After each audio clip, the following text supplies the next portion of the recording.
All religions are man-made. All religions are man-made, as I said before. That includes Judaism, Christianity, Islam, and every other religion. Of all the thousands of religions that have existed over the thousands of years, and I mean thousands of religions, all of them were man-made. All religions are cultural phenomena that reflect the various cultures from which they evolved. And no religion is excluded from that category. All religions are man-made. The following excerpt is taken from the video, What is Astrotheology and How Did It Develop? Between the Father, Son, and the sky, they saw that as a point of insemination, whereas the sun, when it crossed the vernal equinox, it was impregnating the sky. Impregnating the sky, so that after due season, in due time, a child would be born to this father-son of the vernal equinox. Now, this is mathematically true and has a relationship to human gestation, because when we count from March 21, which is the time of the vernal equinox, and from March 21 on around through the summer solstice, autumnal equinox, and to the winter solstice, and on to 3 days after the winter solstice at December 25, that period of time is 280 days. 280 days is the exact period of time for human gestation. That is 40 weeks, and normal human gestation, pregnancy, takes 280 days. And when they saw that sameness with human gestation, that required, on the basis of the mathematics of astrotheology, that the child son that was impregnated by the father son at the vernal equinox was required, according to symbolism, to be born on December 25th. And so the selection of that date by the ancients is not an arbitrary selection. It is a selection founded on the principles and proofs of astrotheological symbolism. And in this, you see a correlation of the microcosm, which is man, to the macrocosm, which is the universe. And when it says in the Bible that man was created in the image of God, this God refers to the macrocosm. That is a form of pantheism.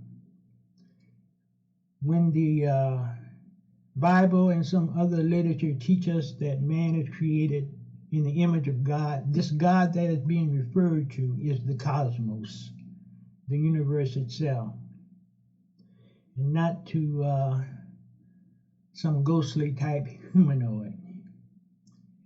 And when it says that man is created in the image of God, it's not referring to physical appearance per se, This is referring to proportions and numbers. What is meant by that is that the numbers that regulate the universe,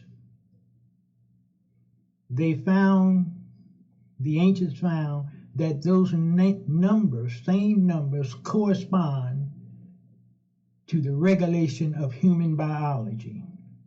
We're just dealing with one aspect of that when we show that the human reproductive system is in sync with the solar system. That's just one aspect. But there are multiple aspects of similarity or sameness between the human creature and the universe, of the microcosm to the macrocosm. The lunar similarity is a simple one to explain, in that the light and dark phases of the moon cycle at 28 days. This is an exact correlation to the cycle of the female of the human species, in that for 14 days, half of the menstruation period, the woman is fertile, and for the other half, there's a dispensation of the fluid toward exiting the body. So this cycle of 14 to 14 to 28 of the lunar cycle is in exact correlation to the female human cycle. In other words, as above, so it is below. The microcosm made in the image of the macrocosm. And an important note before we go on. The next excerpt is taken from the video titled Part 1, The Astro-theological Symbolism of Ezekiel's Will. What I need to do, what my objective to do, is to show that Ezekiel's vision refers to astro-theological symbolism. Now, I think you can see for yourself by now that the wheel in the middle of the wheel that Ezekiel was referring to in his vision, that the book of Ezekiel was referring to, is very clear. It is referring to the intersections of the ecliptic of the sun and the celestial equator. It's plain as day that appears up in the heavens as a wheel in the middle of the wheel. And he mentioned that there were 4 creatures that were manning this wheel. Now, and he said the creatures were a man, a lion, an ox, and an eagle. That is referring to the cardinal points. And we know all of our cardinal points are represented by the zodiac. And we also know that our cardinal points are shifting every 2,160 years. And that the cardinal point that we're in is determined by whichever zodiac sign is at the vernal equinox. Now, all these matters are explained in details in my books. I'm just giving you information here that should be an adjunct or help to you when you read the books. But those 4 creatures are representing the 4 cardinal points. Now, we know the era that he was referring to, this symbolism refers to, by the cardinal points that were used. We are now approaching the era of Aquarius. The symbolism that he gives in the book of Ezekiel, it is actually referring to the era of Taurus. We know that because he says that one of the creatures was an ox. Now, we know that the ox is of the bovine family. It's related to the bull. So that's sufficient enough for us to know that that reference to one of the creatures being a beast, being an ox, is actually referring to the era of Taurus, because an ox is just, it's just like it's a member of the bovine family. So that is Taurus. So that ox would be right in this position of the vernal equinox. And he mentioned that opposite the ox was the eagle.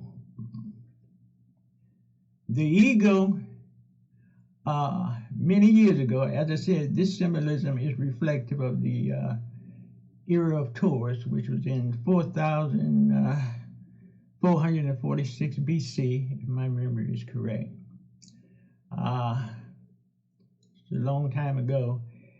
And there was a time when the eagle was the symbol for Scorpio. Now, Scorpio is representative of being opposite Taurus now. But there was a time when the eagle was used for that symbol. Now, I explain this and give reference for this in Book 4 of the Astrological Foundation of the Christ Myth. Book 4, second edition. Well, it's in the first edition too, but I recommend second edition because I got a lot more information in that book. It contains everything that was in the first edition, but there's a lot more in it. So you can find detailed information on this in Book 4 of the Astrological Foundation of the Christ Myth. So the ox is referring to Taurus, and the eagle is an old name for the position of Scorpio. And the other face of the beast, he described as a man, and the other as a lion. Of course, when Taurus is at the vernal equinox, that puts Leo at the summer solstice. Of course, Leo is the lion. And when Taurus is at the vernal equinox, that puts Aquarius at the winter solstice. And you know the icon of Aquarius, the sigil of Aquarius is a man pouring out water. So there you have your man, and at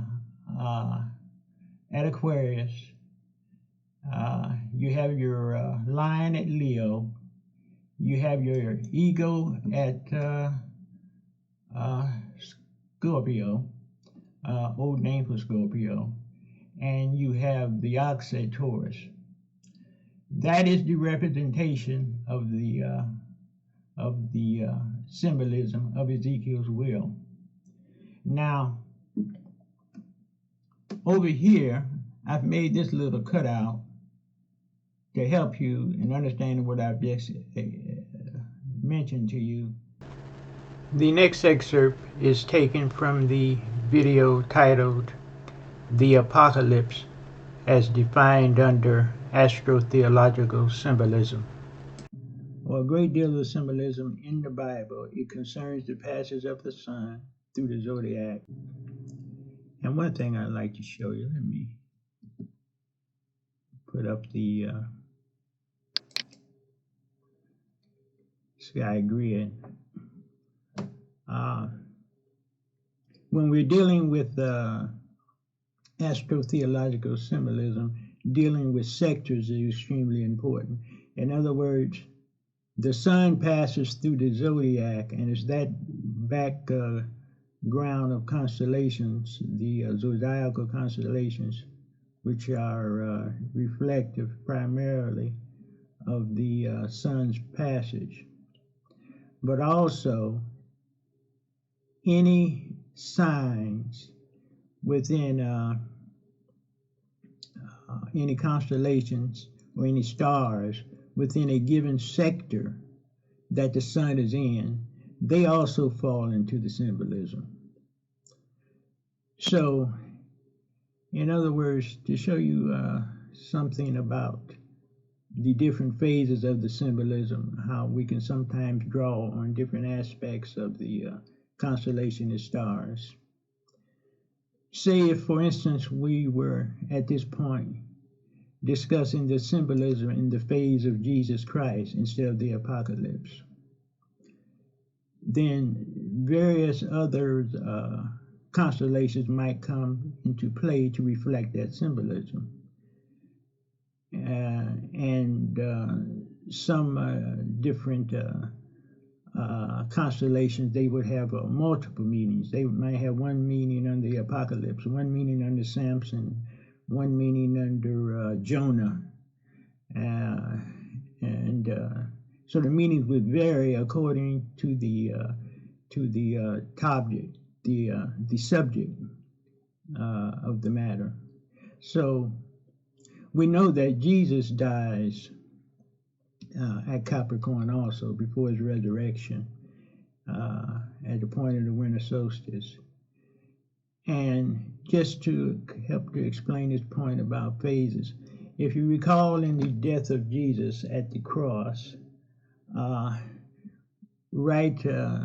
they mocked him and persecuted him up to the point of nailing him to the cross, and they set a crown of thorns upon his head as mockery of that of him being the so-called King of the Jews. Now, if we were in the phase of the symbolism of Jesus, like this crown that I mentioned in regard to Sagittarius, being associated with Sagittarius in the apocalyptic symbolism, it would reflect, instead, we notice that the writers say that the crown of thorns was placed upon the head of Jesus in mockery at the point of his death. You had a corona australis here, that southern crown. It comes under a different application because the subject matter of the symbolism is different. And so we run into these matters when dealing with astro-theological symbolism. Now we notice this here is the sector of Capricorn and his death upon the cross. We look up and we see up here a clear representation of the Northern Cross as part of the constellation of Cygnus. We see this clear view of the cross.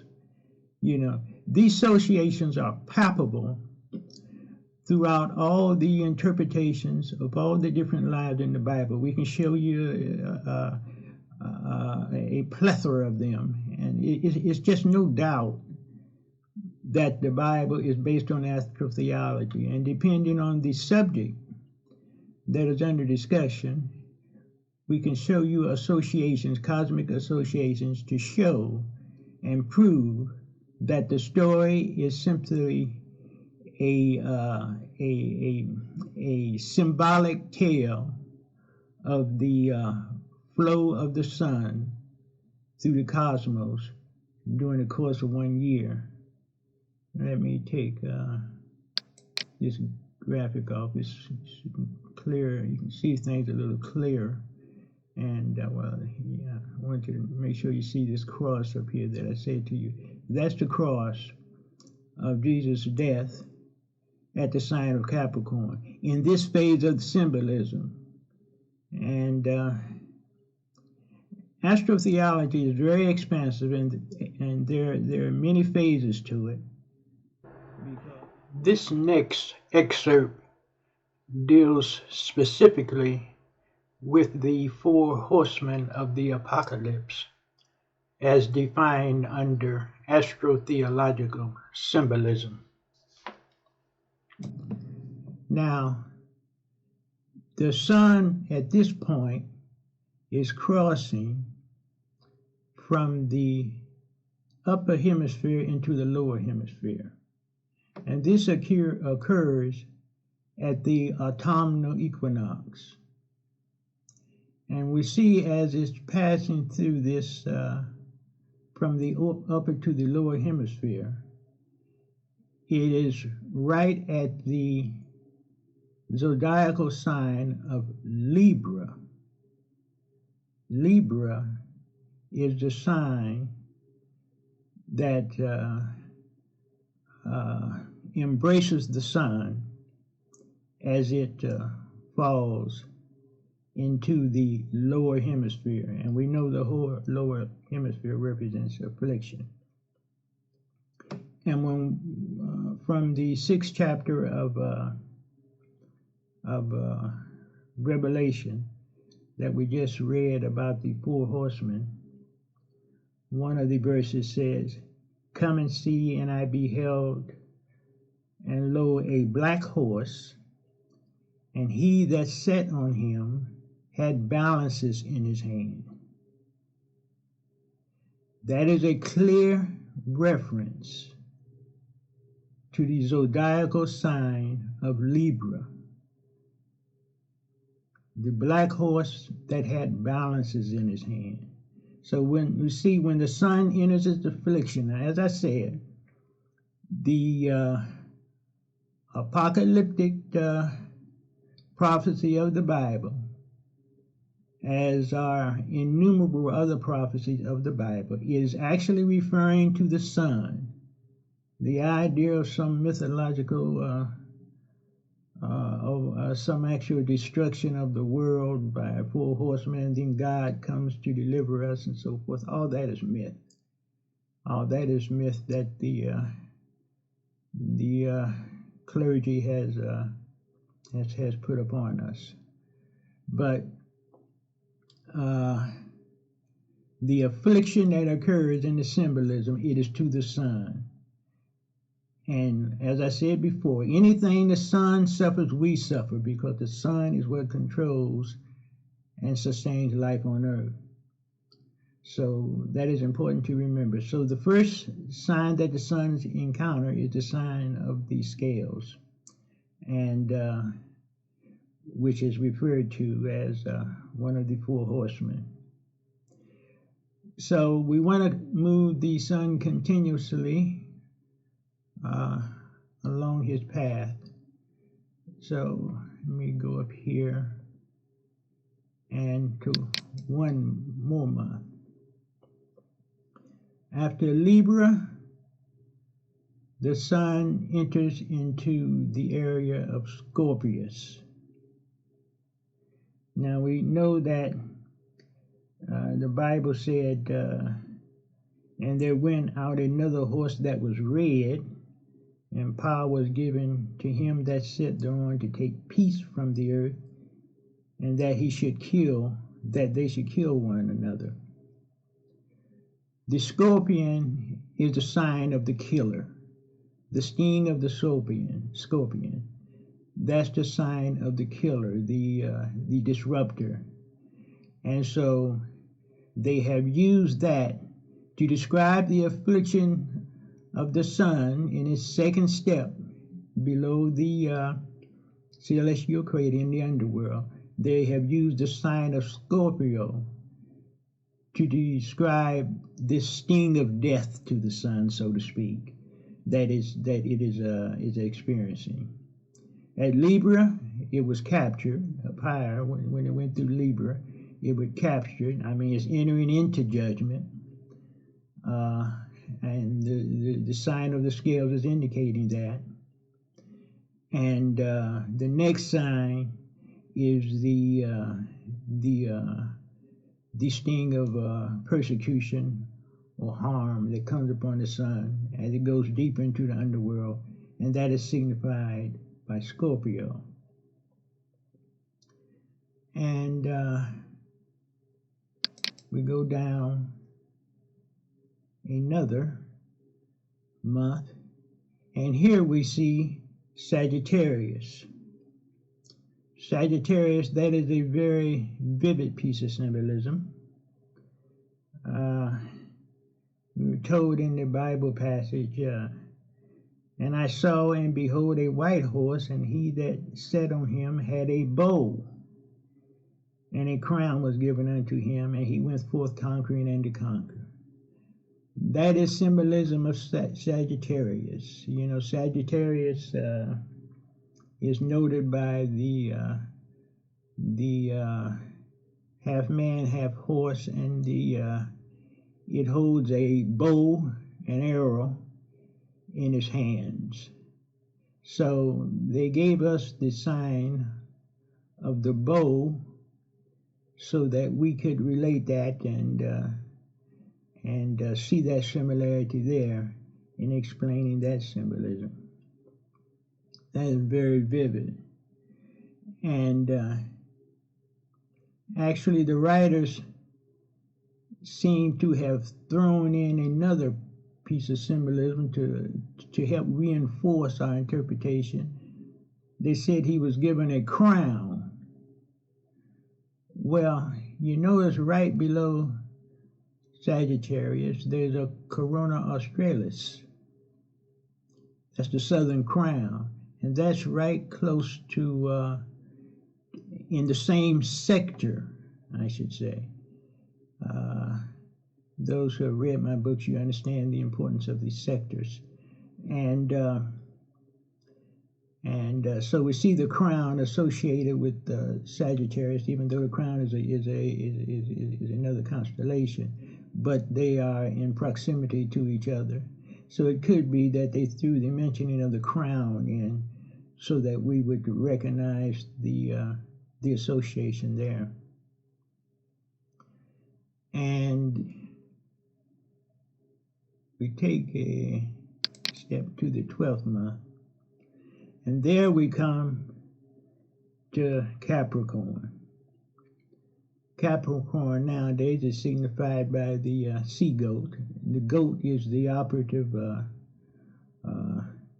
term for us to comprehend. And the goat is a universal symbol of the devil. Now, Capricorn is the last sign, the final sign in the symbolism. It's at the bottom of the sun's path. And Capricorn, it represents the final destructions. Capricorn represents hell. The goat is a symbol of hell. And the Bible verse says, and I looked, and behold, a pale horse, and his name that sat on him was Death, and hell followed with him. Capricorn is the lowest position. It's at the winter solstice. It's the lowest position of the sun, and it's when the sun dies in many parts of the symbolism. And in this apocalyptic phase, this sign of Capricorn is compared to destruction, and that carries the same significance of death. In this phase of the symbolism, this represents the destruction not of the world but of the sun. And you will notice in the caption that I have here of the goat. This is a picture from several centuries ago. it shows a goat, and you notice that the goat is blowing a horn, and this horn is the horn of judgment. The horn is prolific throughout the Bible as a symbol of the final warning. It comes from the Jewish symbolism, because within Judaism, the shofar, however it might be pronounced, shofar, that's a horn that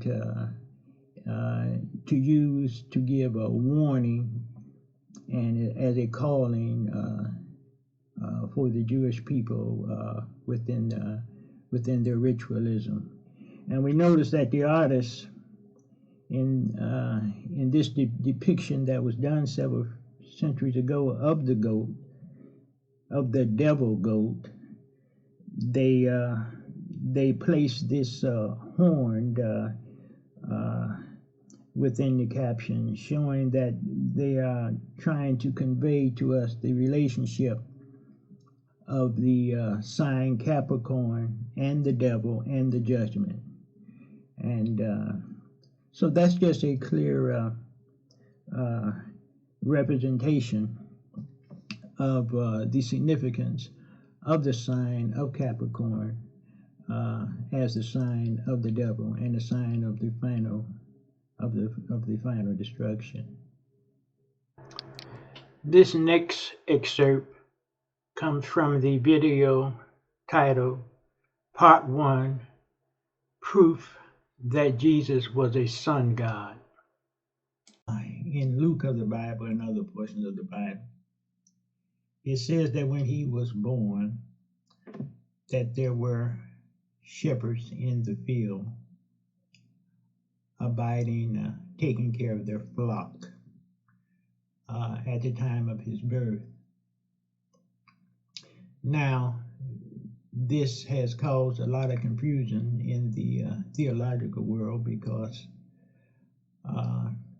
Jesus' birth is set at December 25th, and shepherds do not attend their flocks in the field during the winter. And December 25th is approximate to the beginning of winter. So that has never matched the scholars, and it's been a puzzle. And because of this fact, sheep are domesticated animals, and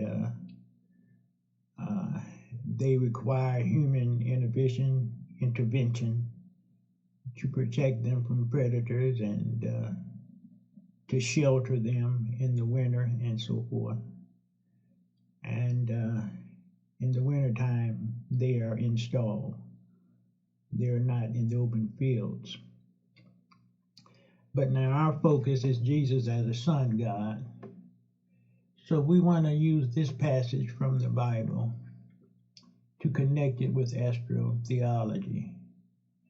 Now, as I mentioned, the winter solstice is at the bottom of the curve, and that indicates the birth of the sun when it makes its pivot and turns and goes back toward the northern hemisphere. The winter solstice comes at December 22, and December 25 is 3 days after the winter solstice. Now, as I mentioned earlier, when we examine astrotheology, we look at the whole sector that the sun is in for attributes that the astrotheologists or mythologists in their writings will associate the sun with. And the sun, according to the ancients, was born in Capricorn. So when we look at the sector of Capricorn, we're looking at the stars in the entire sector, 180 degrees of stars, and not just Capricorn. Now, within the sector of Capricorn, there are 5 other constellations. There's a constellation Cygnus. There's a constellation of Cepheus. There's a constellation of Delphinus. There's a constellation of Pegasus. And there's the constellation of Hercules. These are other constellations found within Capricorn. We know Capricorn is the sea goat. Hercules is a small horse, and Pegasus is the flying horse. Delphinus is the dolphin. Cepheus is the king. And Cygnus is the swan. And they all fall within the sector of Capricorn. And Jesus actually representative of the sun. What we need to do is look for some representation within the sector of Capricorn that will match the Bible verses. Now, the Bible verses say that when Jesus was born, there were shepherds tending their flock. Now, we know, according to astrotheology, that Jesus actually is representing the sun. Jesus is not a historical figure. So, when we examine the sector of Capricorn, and we examine the names of the stars within the constellation Cepheus,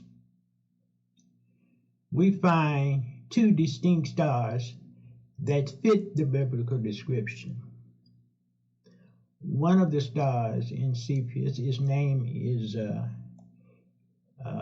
Irae, and the other star that helps us in our decipherment is called Alfirk. Alfirk and Irae.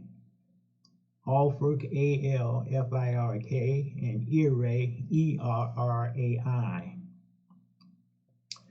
Irae, the meaning of that name is shepherd. The meaning of the name Alfirk is flock. So here we see an astrological or astrotheological association between the birth of Jesus as the Son on December 25th and the stars within the sector of Capricorn in which the Sun is born. And the Sun, of course, equaling Jesus in the symbolism. So within that sector of Capricorn, when the Sun hits its rebirth on December 25, those 2 stars, as the Bible says, the shepherd and the flock, well, 2 stars whose name are shepherd, Irae, and flock, Alfirk, they are in that sector, which brings accordance to the biblical verses which state that the shepherds were attending their flocks at the birth of Jesus, which actually means at the birth of the Son. So that's a very potent symbolism there. Now, in this next excerpt, I give an explanation of the Garden of Eden myth based on the symbolism of astrotheology. Now, I would like to correlate one particular verse of the Bible to this cosmic symbolism in order to bring more clarity to it before we go on. And there is a verse in Genesis of the Bible, in Genesis, the 3rd chapter, the 14th and 15th verse. After Adam and Eve betrayed God, so to speak, or disobeyed God, and God came back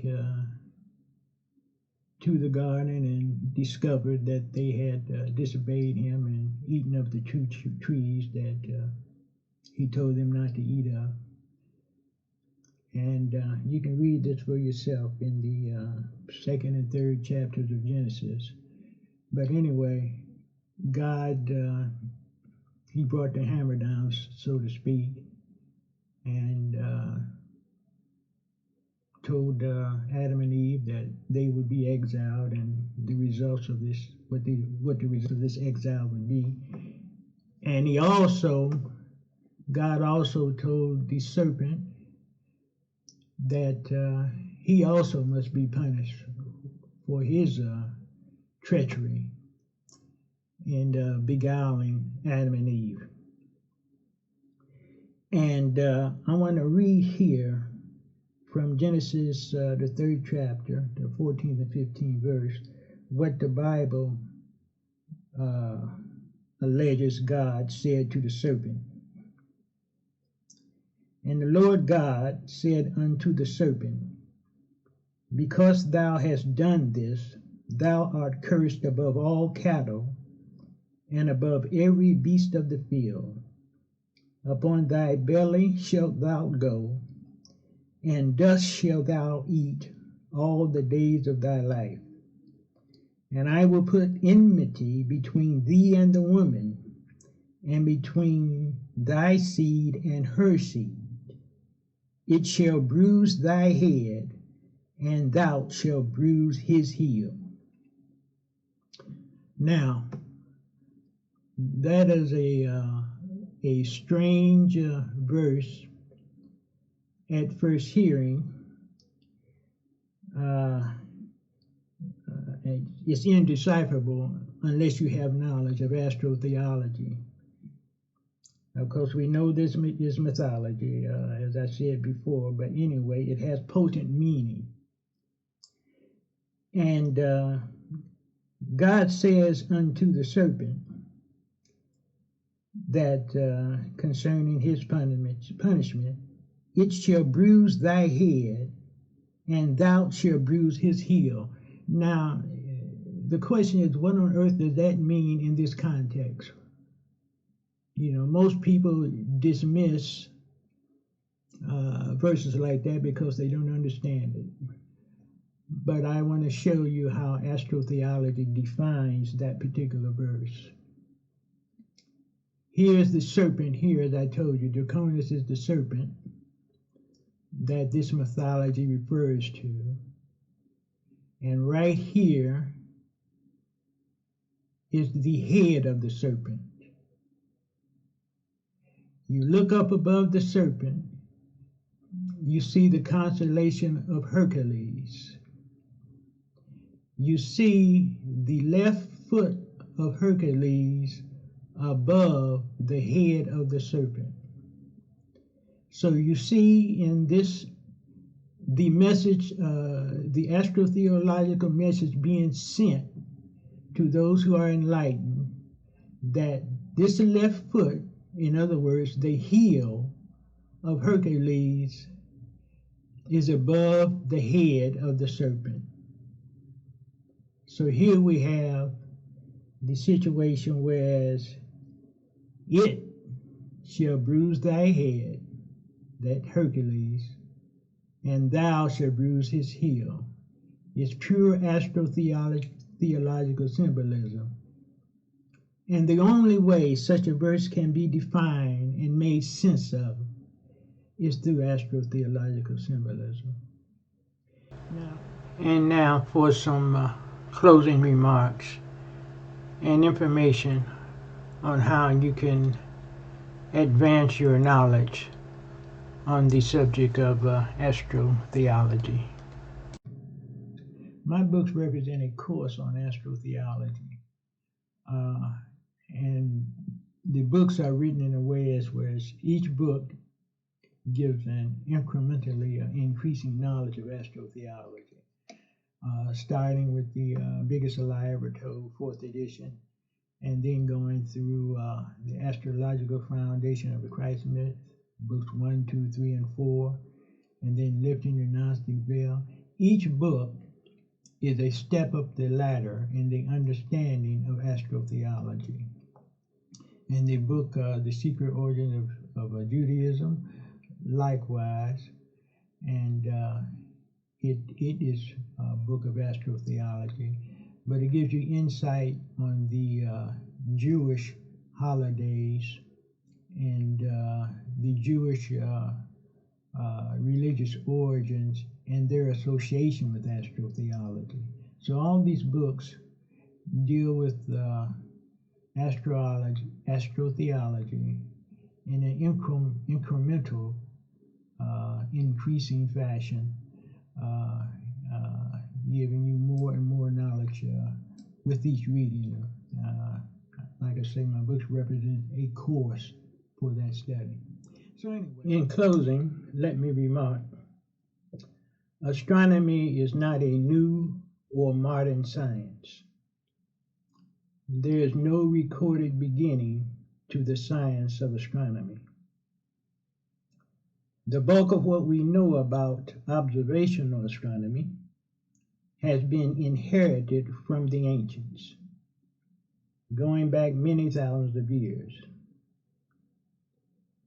Our modern astronomers may have enhanced our astronomical knowledge by reason of our modern observatories and powerful telescopes. But the science of astronomy itself is ageless and is the product of the ancient astrologers, the priesthood classes of the ancient societies. Astrotheological science encompasses all of the earth sciences, and this will be unveiled as our investigation proceeds. Now you can go to my site, thechristmyth.com, and read excerpts from my books. And also you can find links to purchase my books at a considerable discount. So I thank you, and I appreciate your time.